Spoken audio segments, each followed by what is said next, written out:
After being called in on his day off to cover a shift as a New Jersey convenience store clerk, Dante is joined by his best friend Randall as they pass time by neglecting customers, playing hockey, and even closing the store to attend a funeral.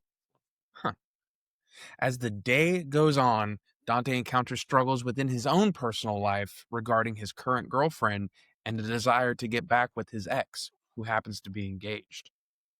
Chaos is inevitable. Tonight, we find out why there's a million fine women in the world, but they don't all bring you lasagna at work. Because we are doing a discussion of sorts on the great Kevin Smith's feature film and indie cult classic, Clerks. This is a production that smells like shoe polish, and you are listening to a I'm not even supposed to be here today edition of Just for Flix.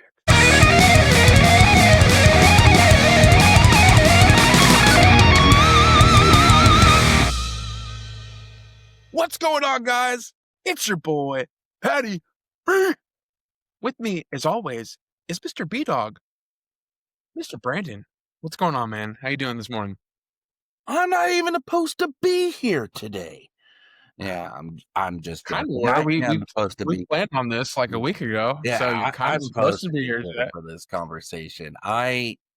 You know me enough. I am like one of the biggest Kevin Smith's fans, which is weird for me because I'm not a big comedy guy. I love his movies when he focuses around comedy. And this is one of my first movies I ever watched. This is his very first movie, Clerks, and my introduction to this was actually not through the movie, but it was through Comic Book Men, the show he ran with his friend Walter Flanagan, who's also in this movie 4 different times. Yeah. But it's just one of those it's a show that you really see his love for Clerks, because a lot of people tend to forget, and I think this is kind of going to go into our first talking point here. What Kevin Smith did to make this film. Yeah. I mean, a lot of people don't think that this movie is kind of what made indie films, right? Or the popularity of what indie films can be. So Exactly. Like, no, and I know get into it because it's pretty not even shy of remarkable with what he was able to accomplish with this movie in a whole, with what he had to do prior. well, like even then, like I grew more of an appreciation for it, and we're gonna talk about this later on because fans, this is actually gonna be the first time where Pat and I cover a series. We're not gonna have theme months. We're gonna go into series now, or franchise, or directors, or whoever it may be, and because of movies that are coming out soon, that we're doing. I got to be able to choose the first series we did, which I kind of wanted to stick to Clerks since we like doing comedies together and have fun with it. And it's a short one. There's 3 of them. That's all they're making at this point in time. Glad with that. But that's why I have an appreciation for the third one, because they really kind of give you more insight detail of the making of the first movie and what it really meant for them to do that film.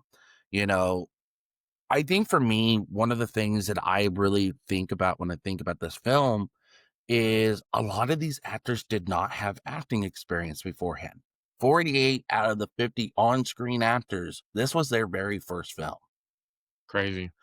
And I think it's just because it's the whole thing of friends coming together. It feels natural. It doesn't feel forced. I think that's another big thing when it comes to comedy films for me, is that if I see an actor in multiple things, I know it's a comedy. This one, you didn't know what you were walking into. And I felt like just some of those stuff flowed so well with each other.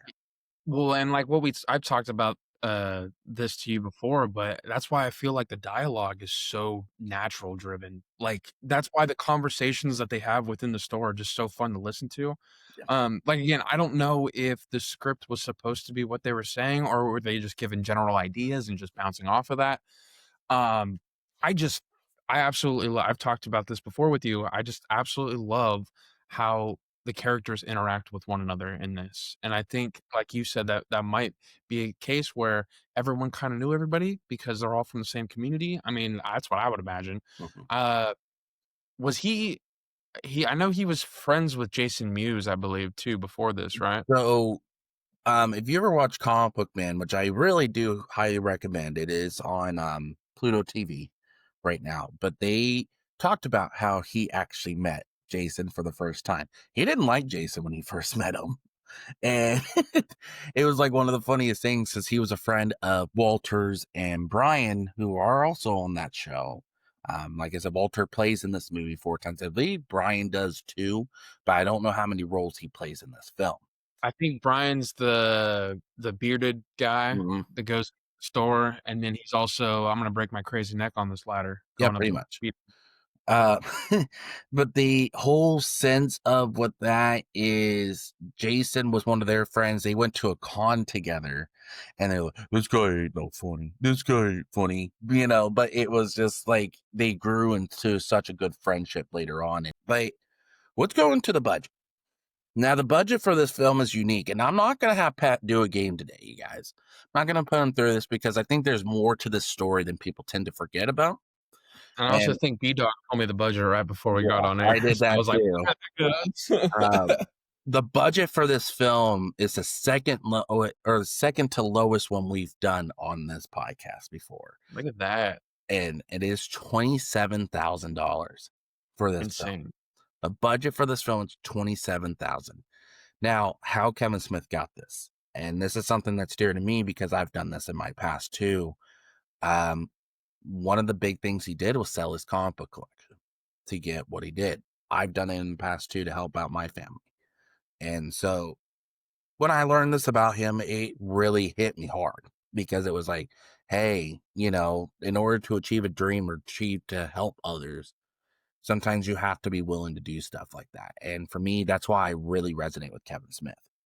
For sure. And it's such a big thing to me with him. I haven't had a chance to meet him yet. When I do, though, I'm most likely going to cry in front of him. So I'm just going to put it out there.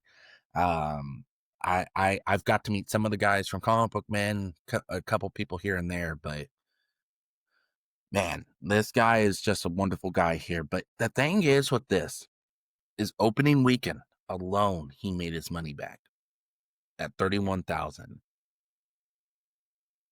That's crazy. Gross worldwide is 3 million. Now that's a turnaround. Yeah, Yeah. it's insane. How I think this is kind of bringing up to the good talking point here is how did Kevin Smith really take this $27,000 indie film and make it a cult classic? And Yeah. is this truly the beginning of the indie boom that we saw in the 90s and now still taking off today? Mhm. What was your take on that? Well, again, I think this was maybe like the perfect reaction of what he could have done to put everyone together. Yeah. I think I think the cast really makes this movie. I stand by it. Like I just the way everyone just seems so like natural. Also, look at the time. This is almost kind of a timepiece now that we look at it. Mhm. The soundtrack is phenomenal in this. It's very 90s, very grunge, very gritty, which that's what all this movie is. Yeah. It's gritty. I mean, it's black and white.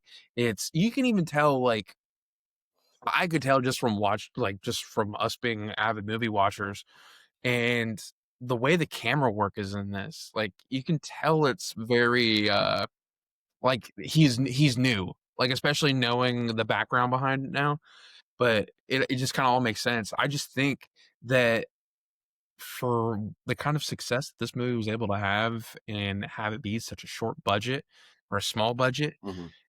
I think the characters really did what they needed to do, especially Dante and Randall. Those are the 2 main characters, right?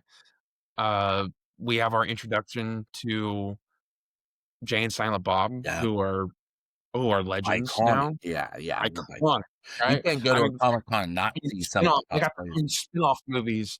They have their own spin-off movies from all this, Yep, and that's what I love about Kevin Smith's movies in general is, like, they all take place in the same universe, because yep. especially because of Jay and Silent Bob.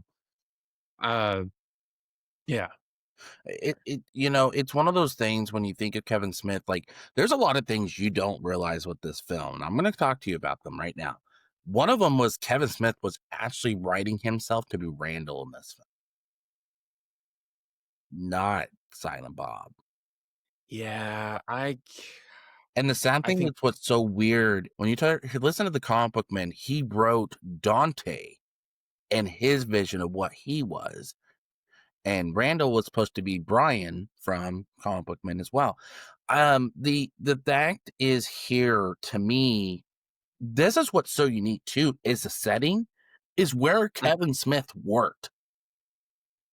that's that's kinda cool. And that building I still think stands today, It right? Or did he does. probably ended up bought he pro I would have bought it if I were him. I think he actually does own that secretly. I don't know technically if he Yeah, does or doesn't. But let's talk about this. This is how insane this was. Kevin Smith worked in the store where the movie was shot, right? He shot for 21 straight nights. He worked from 6 a.m. to 11 p.m. and would shoot from 11 p.m. to 4 a.m. damn. So only 2 hours of sleep he would work off of for 21 nights straight. This is why it's so clever what they do. That's why they have that I swear we're open scene, right? Because outside it was pitch black.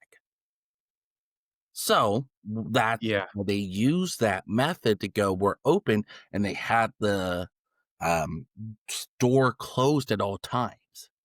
mhm, Two, that's part of the reason why they went to black and white. It's just so interesting. Like to see how Kevin Smith took this $27,000 budget and made it the classic it is today yeah. is insane. Well, I do feel this is the start of the indie boom. This really is what kicked off it more and more. And yeah, just to see where he took it and inspired. We hear a lot of directors say they're inspired by somebody like Kevin Smith. mhm, Like for somebody to give up stuff he loved to make his dream come true. And the fact was is that he didn't even think it was going to be a success. That's the point. and looking at it, like, say if you saw this back then, you know, they probably didn't have a lot of indie films back then, or I think seeing this was maybe an eye opener of like, "Oh, wow, like, we don't need a Hollywood budget. You don't need to have all this glitz and glamour, all these, uh, $1,000,000 stars in there and everything." Like, you just need a few good characters, a somewhat decent script, and I think this is a more than decent script. Personally, with all the jokes that go on and just like a back and forth banter and everything. But I mean, that's all you need. You just need good writing, a good plot. The plot's kind of PC. Like towards the end, it kind of just weathers out a little bit. Yeah. I know there was an alternative ending to this movie Mhm. originally, Mm. where Dante is actually supposed to be shot at the end. Yes. His culmination, it was like, he was like, the whole joke was, "I'm not supposed to be here today. Wouldn't it be," he's like, "Wouldn't it be funny?" I mean, I watched this video where he's talking about him and this executive that okayed the movie, Mhm. and he was like, uh he was like, "Wouldn't that be just absolutely funny? Like, he wasn't supposed to be here today, and then he just gets killed at the end." He's like, "No, that wouldn't be funny." Mhm. He's like, "You need to write a new ending." So, if you write a new ending, he's like, "We'll greenlight." I think that's when they were gonna show it at the festivals maybe or something like that, or get it okayed to get it released out to the public. But I don't know. I mean, what do you think? Like, do you think Well, I think that's the easiest way of getting out of the story, right? Would be maybe I'm glad they did it. I think this was a better way to do it because we wouldn't have gotten the other two that came off it. When you really think about it, I it maybe makes more maybe sense. his Well, go ahead. maybe his intentions weren't to do other Clerks movies after this too. I think too, one of the things, like we just said, I don't think Kevin Smith thought this was going to be a success. Yeah. And when you really think about it, that's kind of why he was probably thinking stuff like that. And two, they reference that in Clerks 3 with the scene of a guy coming up with a toy pew pew. sitting there and pointing it at the camera. And that's when Dante comes up behind him. Seriously? Like he goes, yeah, I thought this would be great. No, it's not good. Like, get that out. And it's such a it makes more sense when you really think Yeah. about it, because that's exactly what happened. And then I'm glad they took it out. I because I don't think you would have gotten all the other movies that we would have gotten.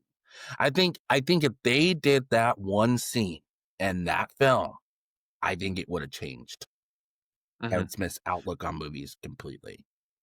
So, Yeah. I'm glad he And did. there's a couple of cool edits that they've done to this movie. I know my brother had a version of this movie where the scene where they go to the funeral Uh-huh. is actually a cartoon. So you actually get to see what he does inside of the funeral Yeah, home, because in the actual movie, you don't. It just pans out and then he's like, her body all you hear is Dante say to Randall, is like, her body fell out.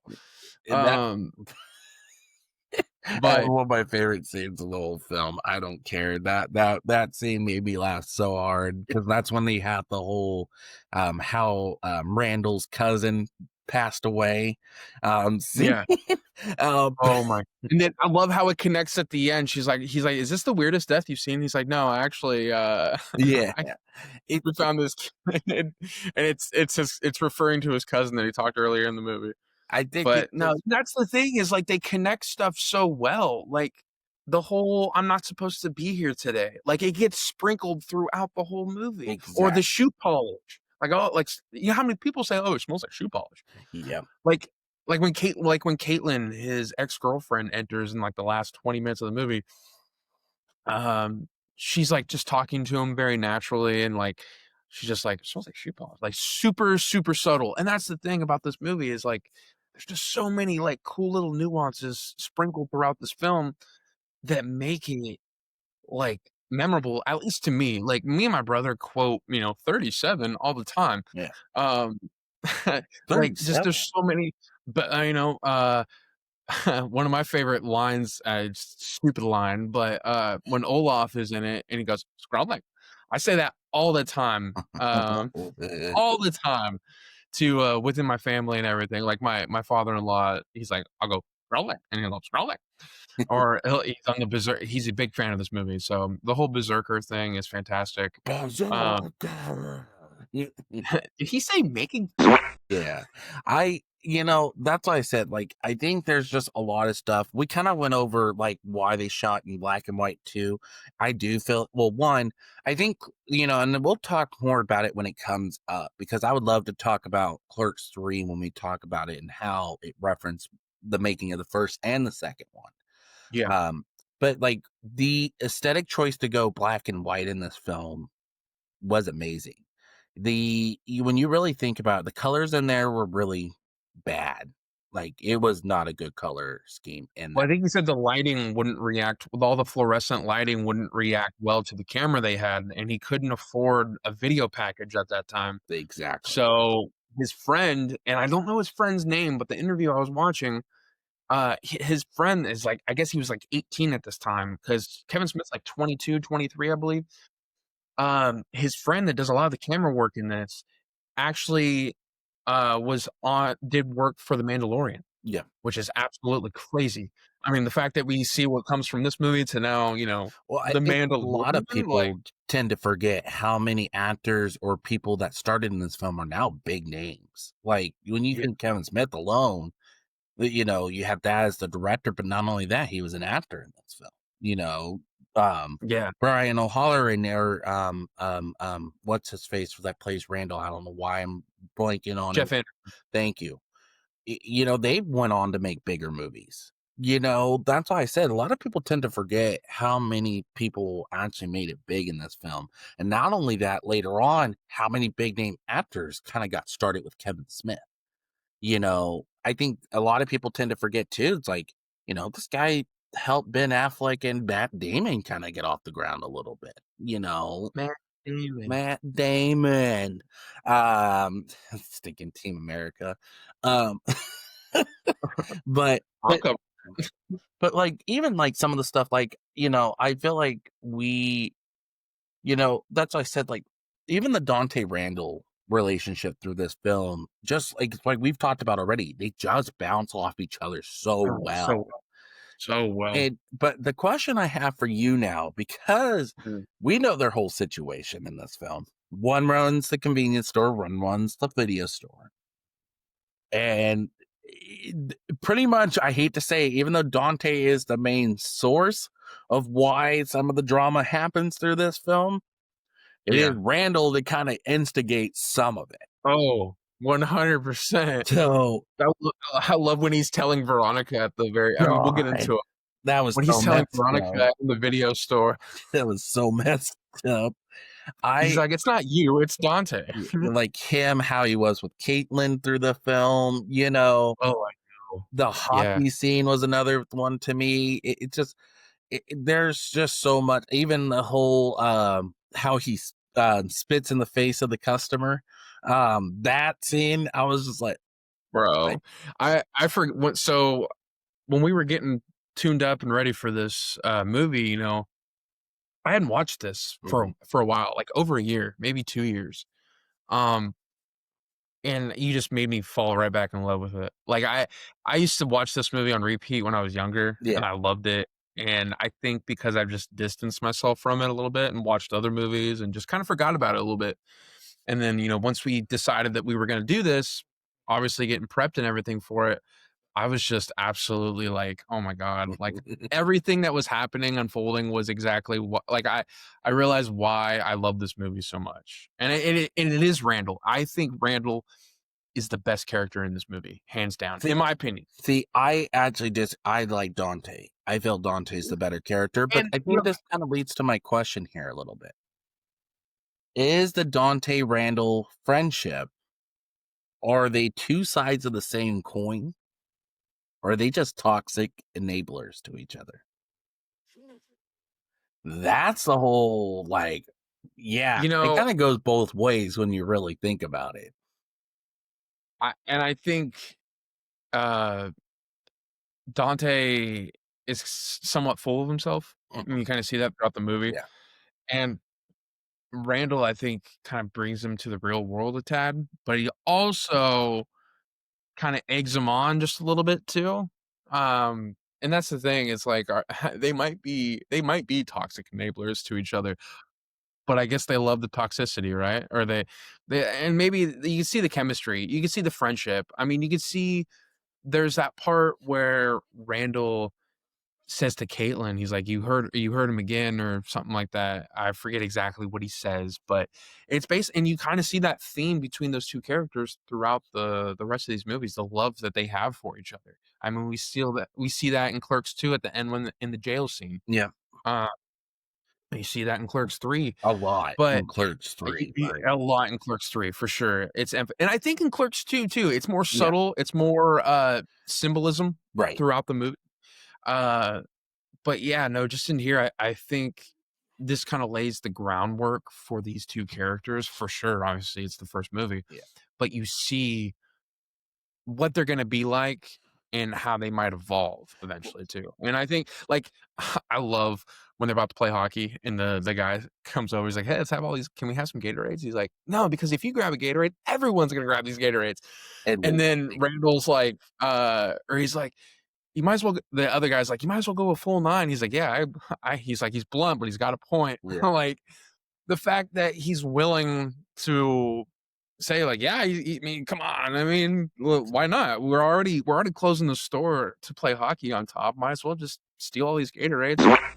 Um, and I think that's also a theme of this movie. Like, dude, they closed the they closed the store to go to a wake, and, like, when Randall's like, "You know what? I'm feeling a little bit bereaved too." He's like, I what does he say? "I hate gatherings, but" or he's like, "I hate being social, but I love gatherings." Isn't that ironic? yeah.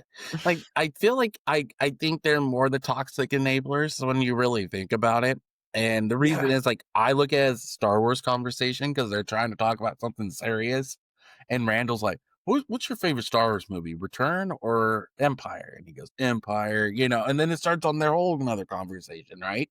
The whole, like you said, with the whole situation with the Gatorades, that's another big scene. Um, um, I well, mind you, He's the guy who gave the kid cigarettes in the film and caused the issues for Dante to become more of an Yeah. issue. You know, like even like with the whole, like you said, Veronica situation, that was, and we'll talk about Veronica. Veronica was one of my favorite parts of this film, but but Definitely a good character, like a good guy character. Like, yeah, not a lot of flaws other than 37. there There's is, other 37 other flaws. Just kidding. and I wish he brought me Uh, lasagna for lunch. Uh, yeah. No, and that's again, that's, like, one of the best lines in the movie. I think that's, like, a perfect finishing line for the outcome of what Dante has experienced but I think like you by the brought up end of a this good, movie. and I think you brought up a good point because I know with Kevin Smith, when I talked about this a lot on an old podcast I was on with Kevin Smith's writing and comics. He's very heavy dialogue when you really listen to what he writes and everything. But when you really get to the end part of it, it makes sense why he did it. It Mhm, makes sense and understands. And I feel like with Randall and Dante, it's a perfect example of that. Yes, it did feel like it was a lot, but when you really get to that end game part of it, it makes total sense. The that's why I said, like, even having that, it's like you said, that love that they have for each other is not just friends, but like brothers. That's the whole thing too, is I think it's kind of like a yin and a yang situation. Can't have one without the other. But yeah, it's so well done through this film that it kinda goes both ways. I wanna say it's toxic enabling, but they're really 2 sides of the same coin too when you really think about it, because they are the same type of person. Yeah, one has, one's a little bit more serious compared to the other, but it works so well and so balanced through this film that I think you can't really sit here and say one or the other. Uh, mhm. but no, but Ben, I think, I think Wait, I hear something coming. Ladies and gentlemen, it is time for a classic, if you will, a ritual, if not. It is the J4F Gauntlet. am I gonna get And tonight, sacrificed? uh, you you very There well may will be, be my blood. Today we do the Gauntlet on Kevin Smith films, and none other than B-Dawg is gonna be our contestant. Are you ready, Mr. B-Dawg? Yes, sir. All right. We are gonna start off. Jay and Silent Bob Strike Back or Chasing Amy? You start off with a pretty heavy one, and I'm probably gonna get a lot of crap for this. I'm going Chasing Amy. All right. Chasing Amy or Red State? Chasing Amy. Easy. Chasing Amy or Mallrats? That's a harder one too, because I like both films. Uh, Uh, I'll go Mallrats on that one. all right. Mallrats or Cop Out? Oh yeah, I forgot he did Cop Out. He's in Cop Out. I forget he's in that one. Also go Mallrats. All right. Mallrats or Clerks 3? Clerks 3. Easy. This next one's going to be an easy choice too. Clerks 3 or Tusk? Yeah, I knew that was coming. When you said it was gonna be easy, I was like, "Who's gonna choose Tusk?" No, Clerks 3, easy. All right. Clerks 3 or Jay and Silent Bob reboot? Clerks 3. All right. Clerks 3 or Dogma? Both films are great. Um, I still have Clerks 3. I slightly like Clerks 3 a little Clerks bit 3 more. dominating right now. Clerks 3 or Clerks 2? Clerks 3. That's an easy pick Uh, for me. wouldn't be for me. I'd be I the know. opposite. Clerks 3 or Jersey Girl? Another good one too of his, and very underrated one. Um, but Very. I think that's like in my top 3, I think, Kevin Smith movies. I still got Clerks 3 going. Man. All right, we got 2 more. Clerks 3 or Zack and Miri? Oh, easy. I'm going Clerks 3. All right, and for the grand finale, we got Clerks 3 versus the one that started it all, Clerks. You know, both films are great. If I had to, would be my top 2 for Kevin Smith films overall. Mm, But by a slight nudge, I'm going Clerks 3. I okay. feel like when you really think about Clerks 3 in this, it's a movie that comes from the heart. It's a movie that, yeah, there's still comedy, but I feel like Kevin Smith found the right amount of comedy with the right amount of drama. And Mhm. I feel like it's such a good culminating film. And when you get to that ending, it just it's even though it's hard to get through that ending, it is really it's very heartfelt. Like you could tell at that point, this was a story about Kevin Smith in the long run. This wasn't a story about Clerks or trying to end Clerks. This was 2 years after 2 or 3 years when they announced this, when he had his heart attack. Yeah. And when they announce And it and you see it, it's exactly the story you see is his story through all this. And it's such a great film. I have Clerks 3 taking out this whole gauntlet. When you announced it, I was like, yeah, this is where it's gonna start. you took out 8 of the 13 Yeah, with that I had Clerks on 3. here.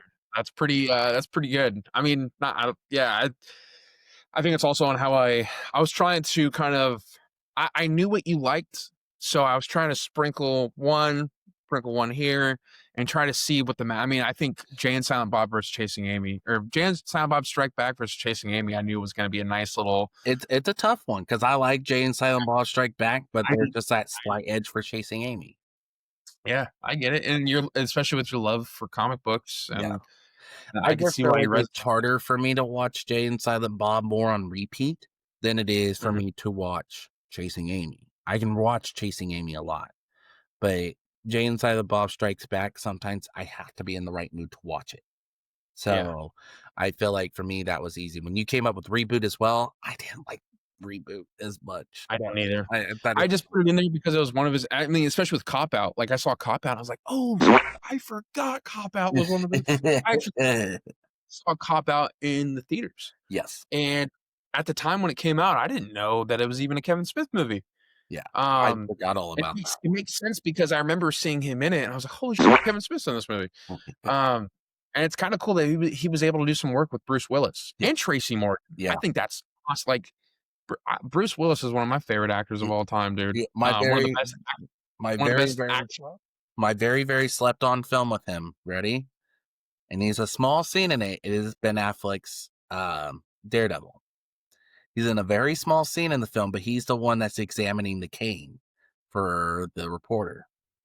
Oh, okay. And what's so fun about that is he was writing Daredevil at the time too. So he was writing Green Arrow at one point, and then he wrote Daredevil, which was so well done. And that's what when you see him, it's a very small scene, but when you see him, you see him. And that's what makes it so unique with him. And Kevin Smith, a lot of people tend to forget too. This guy also helped produce Goodwill Hunting as well, a Matt Yeah. Damon and Ben Affleck film. Um, An Oscar-winning movie, or yeah, that had an Oscar winner in it. yeah, that's why I said just and him with Robin Williams was always something I wanted to see. I don't Oh, know yeah, why. and I wish they got to do more work together too. I Exactly. mean, the fact that we got to see Robin Williams work with Christopher Nolan is that's cool that that exists, you know, but I do wish that we got to see a little bit more Kevin Smith and Robin Williams, because I think that would have been, magic in a bottle, you know? Exactly. I just think it would have been absolutely fantastic, especially with the comedic writing of Kevin Smith, Yeah. and I think with how Robin Williams was able to perform and able to make his words come out, you know, if that makes sense? Yeah. I just think, man, that would've been fun. But, I think that brings us to the oh, wait, and we are back speaking all Clerks. W- What's going to before we get to our last talking point, which I kind of want to say to the end, let's go into some of our likes about this film. Like, we've already kind of talked about Dante, we've talked about Randall. I think it's time to talk about Veronica. Veronica is one of those characters that it's like you said earlier. She's a great support character. Yeah. She is when you really look at the whole story, she is what's good for Dante, and Dante knows Oh, that. in every interaction that she has. is a good interaction. For the most part, as far as like her being a supporting girlfriend Yeah. and being there on his side, dude, the fact that She makes you know lasagna for lunch makes for him. lasagna, not PB&J with a crust cut off. Yeah, lasagna. And sad that Silent Bob was the one to remind him of how good Veronica was for him. And Yeah. Well, even Jay kind of said it too. Jay was like, only had girlfriends, but they just want weed. but you have somebody who's willing to do that for you, and Yeah, you're trying to go behind her back. That's why I said, like, the customer interactions was another big thing to me. Like, having that's what felt so surreal to me, mhm, where I actually enjoyed it, because these are customers. Even as a customer service representative myself, you see that. You see that all the time, different types of customers, how they act, all that. Like, Walter Flanagan, which we've talked about, played 4 separate people in this film.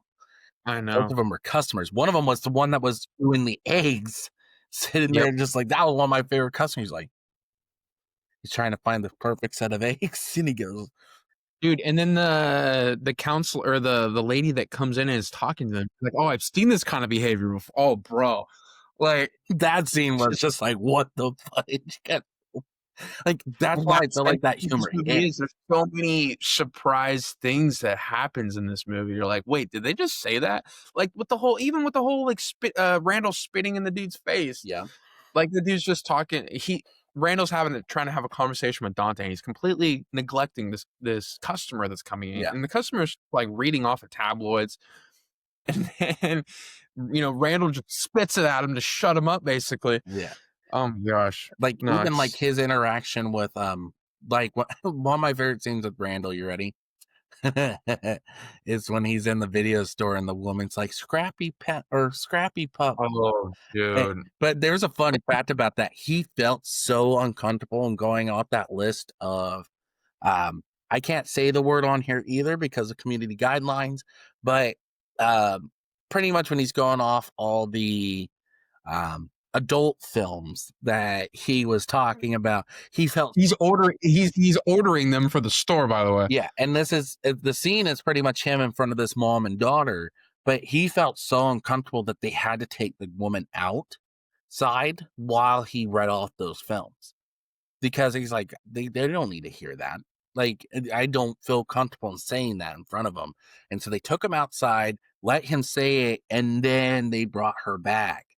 And Okay, so that scene made me laugh so hard, even with him and the woman that tries to, "Oh, what about these movies? Oh, those movies suck." I mean, they're the same movies. Like, I don't appreciate your ruse, ma'am. Like, it's just one of those things. your cunning attempt to trick me. It's like, you just lost your membership here. Yeah, it's all those like moments that just make you laugh. And that's why I said, like, this movie, like, one of the other scene was the loitering scene in the beginning of the film. Um, Yeah. that scene got me good too. The And Are you talking about the cancer the merchant or cancer the merchant, yeah. cancer merchant. And then Veronica comes up with a fire extinguisher. Who's leading this mob? It's like, That's our and you know what's funny is like with the music and the way it pans up to her, it has a very comic book-esque feel to it. That's like a visual that you could see in a yeah. comic book. Like, Well, I don't know, just the way that it was, and you see a little bit of that, and you probably see a little bit of that throughout his movies, like Dogma, like y- for sure. well, like, Um, another thing I want to bring up here, and I think you'll appreciate this, and there's videos about it, fans. I would recommend you go watch them. But this actually was loosely based off the Divine Comedy, if you really think about it, by Dante Alhillary Hit and Dante Hicks. Because there's also 9 breaks in the film. If you pay attention to it, that's when they kind of have like they're like introducing or doing something, yeah, and and it has like words and everything. Yeah. but it's supposed to represent the 9 rings of hell. Oh, okay. What about the names? Like I know like Dante and Randall are one of them, Yeah, but well, then I know there's Dante's really based off it's based off Kevin Smith when you really think about it, but the name came from the writer of the Divine Comedy. got it. And so Yeah, this, like, even you want me to tell you another cool one that I realized just recently? Grace Smith, which is Kevin Smith's mom, was the milkmaid in the film. Oh, the one that's checking all the milk? Yes, that's Kevin Smith's mom. That's fun. Like, the other thing I really enjoy, because this kind of what sets up what happens at the end, is when the guy comes in there and talks about him needing to go to the bathroom. Um, is what type of toilet paper you got in there? Oh, that's gonna mess up my what, like, like, come Oh, on, I it's don't like, want sandpaper, I want the fluffy "Huh, stuff. It's like, thank you, Sonny boy, you're a lifesaver." because that's what the messed up part of the film is, that when I saw that part of the film, when Caitlin comes back, and that was a big thing through the film too, is Caitlin is his ex. Well, that's a perfect halfway point in the movie if you think about it, because that's right after they get back from the hockey game. Yep. It's literally the scene after the hot they, "1 ball? We come all the way down here for 1 ball?" Yeah. Um, I'm yeah, supposed and to then be that here today. I remember watching it for the first time, that was something I didn't I'm like, "Oh, wow, that old guy is kind of a big part of this movie." Yeah, because people tend to forget about him. Like, I forgot about him till the end of the movie, because I was Hey, he's part of the new ending that yeah. Kevin Smith did the right for this movie. So, I feel like with him, like, when you really get to that, because in the whole time you talked about in the beginning of this episode, is that the that what was it, Caitlin, who's his ex, Caitlin is game or supposedly engaged to in, how they call it, an Asian designer in the film. We don't know the name, we just know that. they referred to him as the Asian design major. Yeah, Yeah. and then all of a sudden she shows up and pretty much says that's all false, that she wants to be with Dante. But then you see her go into the bathroom and she thinks she's doing it with him in the bathroom and realize that's not it at all. It is the guy who went in there to use the bathroom and he must have died right then and there. Um, oh God. That's what made this movie go from a comedy to, oh my God. Like, Like, dude, well, I mean, and I think also it kinda led up because there's a lot of foul stuff they're talking about in this movie, and I think they finally got that like, actual, like, realistic feel not realistic feel, but, like, an actual, like, "Oh, wow, we're experiencing it now. We're experiencing some." I mean, well, the funeral, yeah. thing was crazy. Um,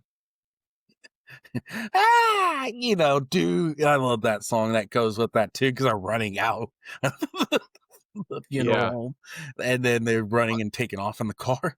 Uh, There's a lot of cool, songs in this too that are, like I said, it kinda makes it feel like a timepiece. yep, Just that grunge 90s grunge music, there's a few covers in here. yep.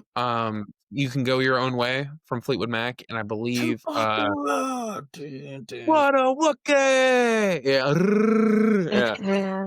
Well, Mm. Yeah, um, don't you know that you are a shooting star? That's in the movie. yep. Good song. Yeah, there's just so many There's a lot of like I good said, songs in this film. That's what makes there's so many good songs in this. I had and one I think from watching this so many times in the last few days, I actually had one stuck in my I forget what it is now, but I had it stuck in my head. No, not that one. Um, I forget. but Of like course, even of course not. But I feel like, when you really think about this too, there's just a lot of like, oh my God moments. There's a lot of funny moments, 37's a big one. We can't talk about that whole scene because again, community guidelines.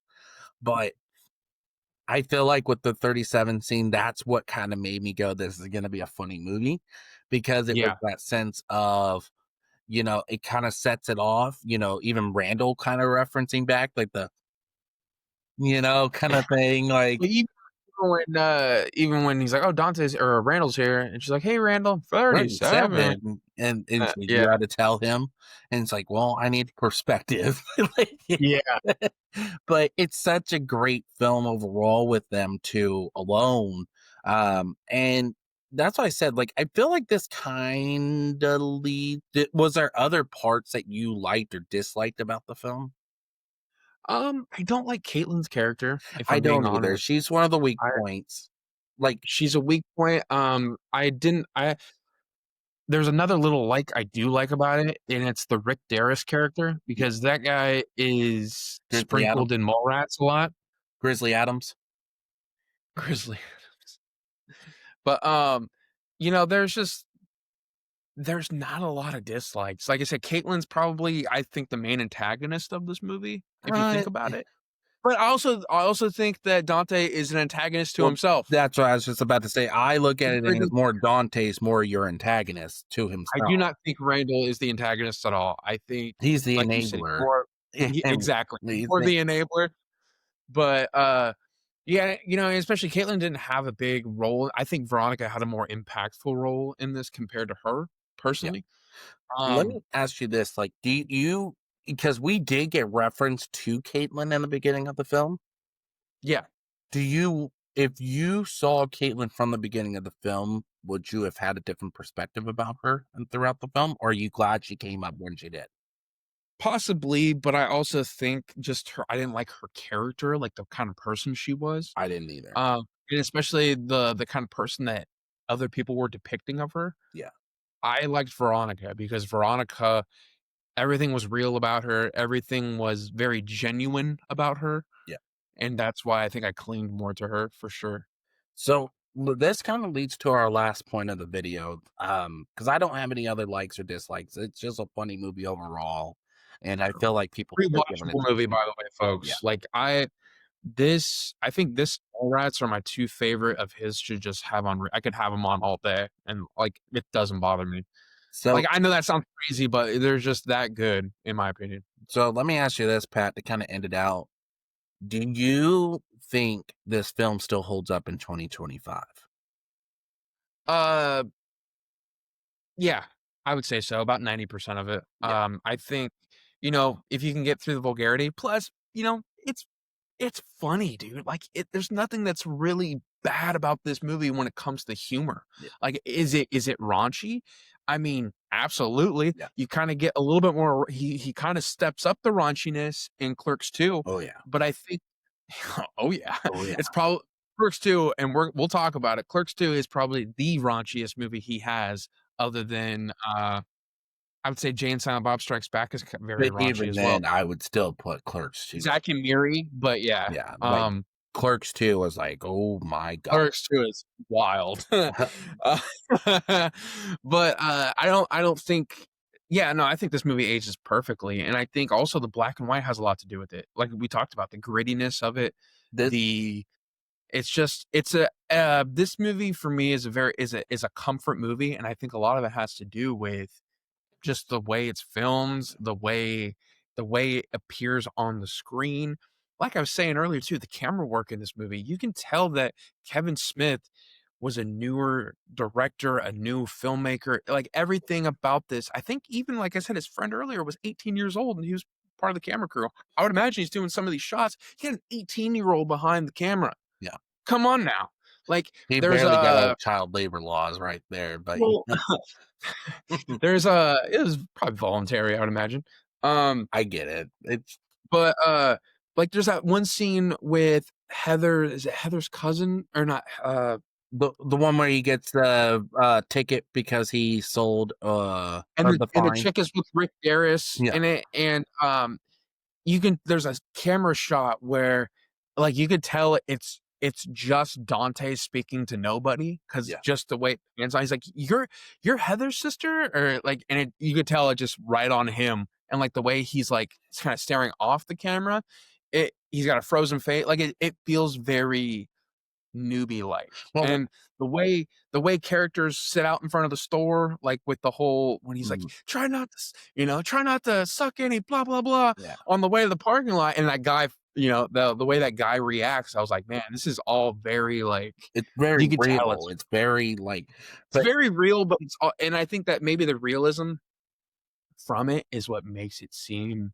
amateur, but not in a bad way. I'm not saying it is bad, and it's indie film. I mean, indie films are technically our amateur films that we get, right? It's not your blockbuster Hollywood, Like type feel to it. I'm gonna put it out here, and this will kind of go into our rankings here. And I kind of have a unique take about this. If it wasn't for Clerks 3, I don't think this movie would have held up. And the reason is because I feel like, and that's why I praise Clerks 3 a lot, is because Mhm. it's what kind of takes it and modernizes it. Like, Yeah. makes it understandable. Like, this is back in the 90s. We're talking about now.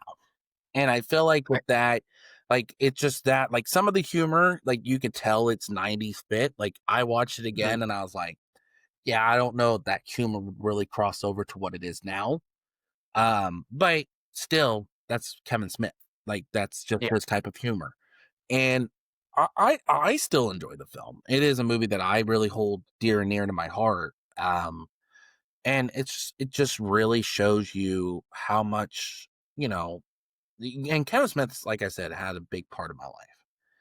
Getting, like I said, he's kind of one of the reasons why I got wanting to get into podcasting, because he is a Mhm. podcast king when you really think about it. When you He have is. those moments with him, it just is very near and dear to me. And so that's why I said Clerks is, I feel like this movie, if it wasn't for Clerks 3, I don't think it would have held up. But Mhm. because of Clerks 3, yeah, I think it's a good film and it still would hold up today. And Um, I think with what you're saying too, I think Clerks 3 kinda picked up the pieces that Clerks 2 left. exactly. Because Clerks 2, I think, also had a different purpose than Clerks 3 did Yep. in regards to Dante and Randall's relationship, but also you get a little more character depth with, with Dante in Clerks 2. Clerks 3 was more about Randall kind of for the first time, but also Dante evolves around that, or kind of circles around that basically. Right. And I just think they had 2 different purposes, and I think they're both enjoyable to different audiences, and we'll talk about that. I can't wait to talk Clerks 2 with you, man, yeah. but, I think this is perfect like you were saying. We should probably rank Clerks, well, I was about to say Clerks 1. I was Yeah. about to say Clerks 1. But Clerks! let's talk They were about. just gonna rank Clerks. I think this will be the first time because I'm going to rank it before you do. I'm curious to see. Like, this movie holds dear and near to my heart. It is such a great film. The comedy in it just feels natural. I don't really, and you guys know I'm not the biggest comedy guy, but this is a movie that it's just really good. I give it a 9.2. I feel like this movie is a rewatchable film. It is something I could sit there and have on background noise and listen. I could list all three of them when you really think about it. But Clerks Yeah. and Clerks 3 are like my main two that I'm like, yeah, I could have it in the background. I know exactly what's happening and listen to it. What about you, Pat? Where do you rank it on a scale of 1 to 10? I'm trying to think Shoe here. polish. Yeah, let's go shoot ball or hockey balls. We'll just try to go there. The hockey balls. Yeah, the orange one Or and the orange we'll we'll um we'll we'll go shoe polishes. yeah, shoot, I like that. Um, no, you kinda hit it right out the park with what you had to say. It's very rewatchable. This movie now, I don't think it's my favorite Kevin Smith movie, and we'll talk about that later on. That's, neither here or there, and that's subjectable. I have it pretty high as well. Didn't make the nines for me, but I'm giving it an 8.8 shoe Yeah, polishes. So, and I think that's kind of fair in that range. Uh, there's a few flaws to it, but nothing that really is going to make me turn away from the film, exactly. as opposed to other movies that we've covered.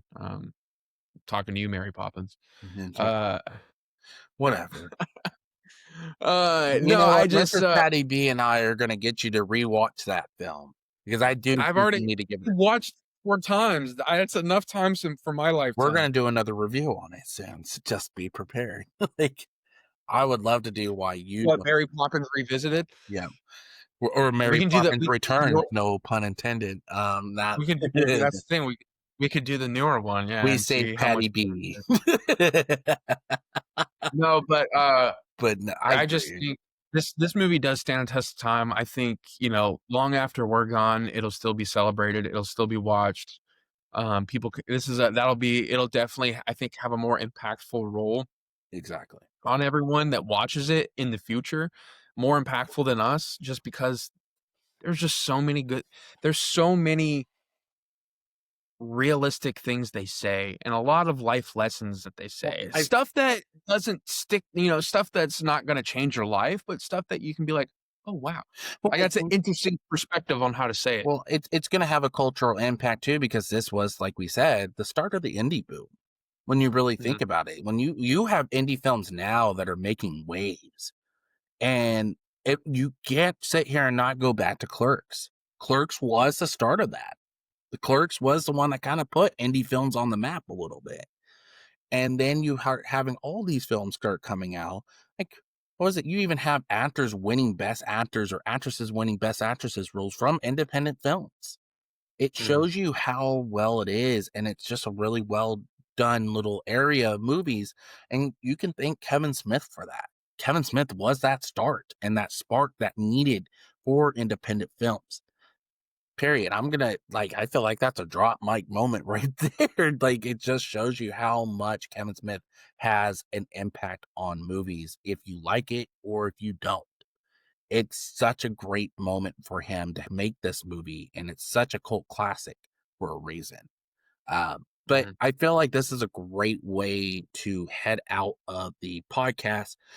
Fans, let us know in the comments what you guys love about Clerks. What's your favorite Kevin Smith film? What do you feel that Dante and Randall are two sides of the same coin, or do you feel like they're toxic enablers? What's your take on this film? We want to hear that in the comments. Remember to check us out at J4F Podcast on TikTok and Instagram. Also, check us out on Spotify and YouTube. If you like this content and you want more of it, remember to subscribe to the YouTube channel, hit the like button, and hit that bell notification so you never miss an episode. Fans, we thank you guys for listening, and I'm going to turn it over to Patty B to take us out. Yeah, thank you, ladies and gents, for everything. We appreciate it. Hope you enjoyed Clerks, and I can't wait for you to follow us on this journey of doing more Kevin Smith films. B-Dawg, thank you as always. It's always fun talking to you, man. And remember, we do it just for Flix.